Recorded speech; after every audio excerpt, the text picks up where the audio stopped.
बिस्मिल्लाहिर्रहमानिर्रहीम। अस्सलाम वालेकुम दोस्तों और बुज़ुर्गों। दोस्तों मैं अगली वीडियो नाल तुहाडी खिदमत च फिर हाज़र हाँ। दोस्तों यह नुस्खा जिहड़ा है यह खूनी बवासीर वास्ते, यानी कि इस दे नाल बादी भी और इस दे नाल मैदे की गर्मी भी इंशाअल्लाह कंट्रोल होंदी है। दोस्तों ये बहुत ही आला और बहुत ही अच्छा और बहुत पुराना नुस्खा है, यानी कि कम अज़ कम ये साडा एक ख़ानदानी नुस्खा है। जिस तरह कि मैं तुहानू चीज़ों की शनाख्त करवा देना कि यह तुसी देख रहे हो, यह रियोंद चीनी है, इसका नाम है रियोंद चीनी। और मैं तुहानू नुस्खे दे एंड ते जिहड़ा ना वीडियो दे एंड ते सारियां चीज़ों के अलहदा नाम लिख के भी वो तुहाडे खिदमत पेश कर देंगे और कोशिश करांगे अगर इन्हां दा सारा डाटा मिल जाए तो सारा डाटा तुहाडे सामने पेश कर देंगे। दोस्तों यह रियोंद चीनी है जिस तरह कि तुसीं देखी है, और यह दूसरे नंबर पर जी यह लकड़ी है, इसका नाम है तिरवी।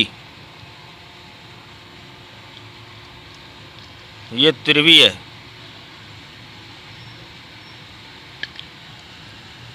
और यह तीसरे नंबर पे यह गूंद हैगी है, लेकिन ये हैगी है गूंद कुंदर, इसका नाम है कुंदर। देख रहे हो गूंद कुंदर। अगे है एलवा, इसका नाम है एलवा, और इसनों मुसब्बर भी किया जाता है।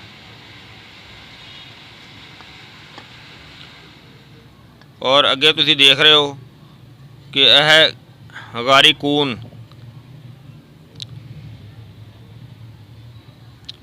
यह गारी कून है।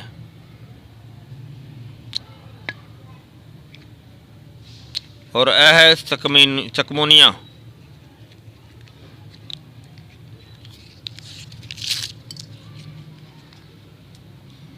आ देखो ये आइटम जी है ज़्यादातर जर्मनी दी है, नहीं जर्मनी दी नहीं जापान दी या जर्मनी दी है। बहरहाल ये बाहर दी आइटम है, लेकिन है हर्बल है, देसी है। और इसका भी मैं इंशाल्लाह कोशिश करांगा कि पूरा डाटा कट के तुहाडे सामने जिहड़ा ना पेश करां। इसका नाम है सकमोनिया। और यह तुसी एंड ते देख रहे हो, यह है पेंखिया, इसका नाम है पेंखिया। दोस्तों इनका बनाने का तरीका कार ये वे कि इन्हां सारिया चीज़ों रियोंद चीनी, तिरवी, कुंदर, एलवा और ए वाला सकमोनिया,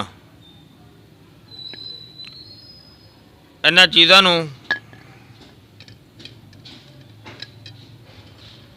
अलहदा सारियां बारीक करके पाउडर बना के, और इनू अलहदा पाउडर बनाना है, क्योंकि यह बिल्कुल बारीक पाउडर उस तरीके नाल नहीं बनेगी। ये कली जी है ना वो रगड़ी जाएगी। वैसे सारियां अलहदा बारीक करनियां ने, सारियां दा अलहदा पाउडर बनाना है, और पाउडर बना के अलहदा करके वो सेव रख लेना है। इसका कली का अलहदा पाउडर बना के फिर उस दे विच शामिल कर लेना है। दोस्तों इस सारे पाउडर की तैयारी करके उस तो बाद सब तो एंड ते यह जिहड़ा पेंखिया है इसकी रगड़ाई करनी है। इसकी कुटाई इन्नी ज़्यादा करनी है कि अगर लगातार कुटाई करो तो कम अज़ कम 3 घंटे कुटाई करनी है। इन्नी ज़्यादा कुटाई करन तो बाद यानी कि 3 घंटे मुसलसल कुटाई करनी होंदी। उस तो बाद इस दे अंदर एक छटांक अरके गाऊ ज़बान वो डाल लेना है। अगर अगर अरके गाऊ ज़बान ना मिल सके तो घी कुआर लैके ना, एक बूटी होंदी है घी कुआर, कुआर गंदल, उसकी एक फली तोड़ के उस दे अंदरों उसका गुद्दा निकाल के वो 2 तो 3 चम्मच वो उस दे अंदर शामिल कर लेना है। हाँ, मैनू याद आ गया, फिर दोस्त कहते हैं कि यार तुसी वज़न नहीं दस्या। बिल्कुल ठीक है दोस्तों, वज़न एक तोला सारिਆਂ ਦਾ वज़न ले लेना है। सारिया चीज़ों का एक तोला सिर्फ वज़न। तो दोस्तों मैं दस रहा सी तुहानूं कि ये 2 तो 3 चम्मच उसदे लै लेने ने कुआरगंदल दे, और ये सारा पाउडर और पंखे दे जिथे कुटाई कर रहे होवोगे उसके अंदर सारा कुछ शामिल कर लेना है, और उसकी अच्छी तरह कुटाई फिर करनी है, क्योंकि यह जी चीज़ है इहदी सफेदी विच नज़र आती है, और इन्नी देर उसकी कुटाई करनी है कि इनकी सफेदी जी है ख़त्म हो जाए, कि इनकी सफेदी दवाई के अंदर नज़र नहीं आनी चाहिए।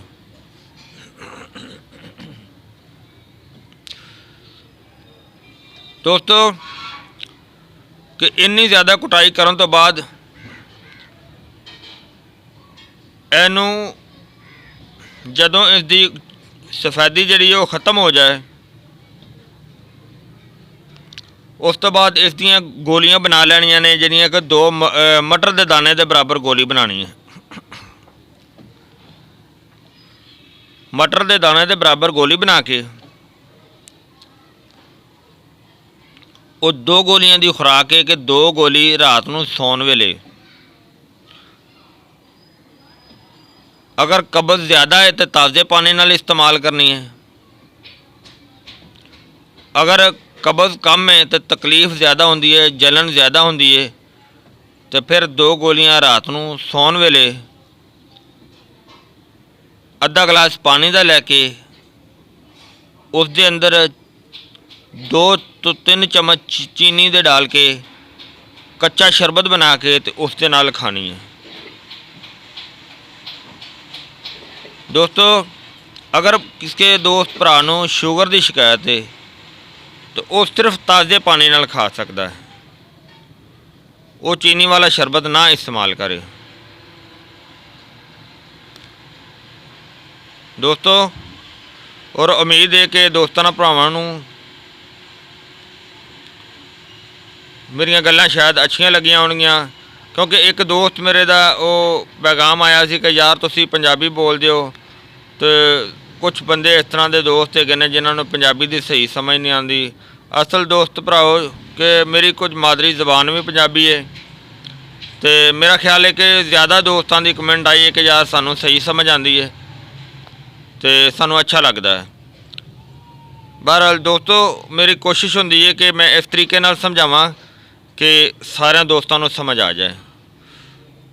असल दोस्तों अज मेरे गले तो बोलिया नहीं सी जा रहा, क्योंकि अज मेरा रोज़ा भी है, अज 9 मुहर्रम है, तो वैसे ही सुबह उठा दिल किया कि मैं अज रोज़ा ही रखना है, तो अल्लाह का शुक्र है चलो रोज़ा भी रखा है, नाल एक याददाश्त वाली वीडियो भी बनाई है।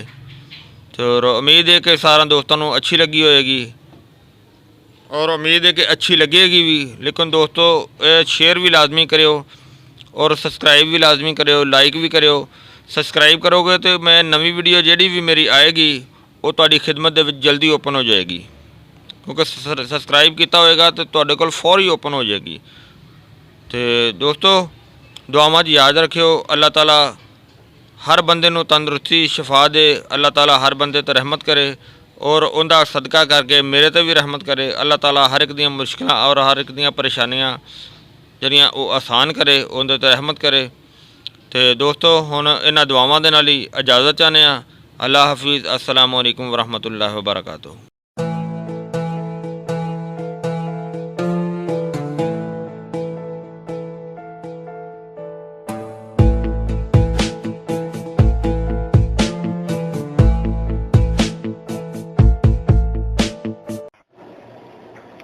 ਬਿਸਮਿਲ੍ਲਾਹਿਰਰਹਿਮਾਨਿਰਰਹੀਮ। ਦੋਸਤੋ, ਇਹ ਤੁਹਾਡੇ ਸਾਹਮਣੇ ਜਿਹੜਾ ਤੁਸੀਂ ਦੇਖ ਰਹੇ ਹੋ, ਇਸ ਵਜ੍ਹਾ ਤੋਂ ਤਸਵੀਰਾਂ ਜਿਹੜੀਆਂ ਤੁਹਾਡੇ ਸਾਹਮਣੇ ਦਿੱਤੀਆਂ ਗਈਆਂ ਨੇ, ਇਸ ਵਜ੍ਹਾ ਤੋਂ ਦੇਈ ਦੀਆਂ ਨੇ। ਤਸਵੀਰਾਂ ਦੇ ਵਿੱਚ ਸਾਰੀ ਸ਼ਨਾਖਤ ਕਰਾਈ ਦੀ ਹੈ ਕਿ ਜਿਹੜੀ ਤੁਹਾਡੀ ਨੌਲੇਜ ਵਾਸਤੇ, ਤੁਹਾਡੀ ਜਾਣਕਾਰੀ ਵਾਸਤੇ ਇਹ ਤਸਵੀਰਾਂ ਦਾ ਫੁੱਲ ਹੈਗੇ ਨੇ ਔਰ ਇਹ ਤਸਵੀਰਾਂ ਦਾ ਫਲ ਹੈਗਾ ਹੈ।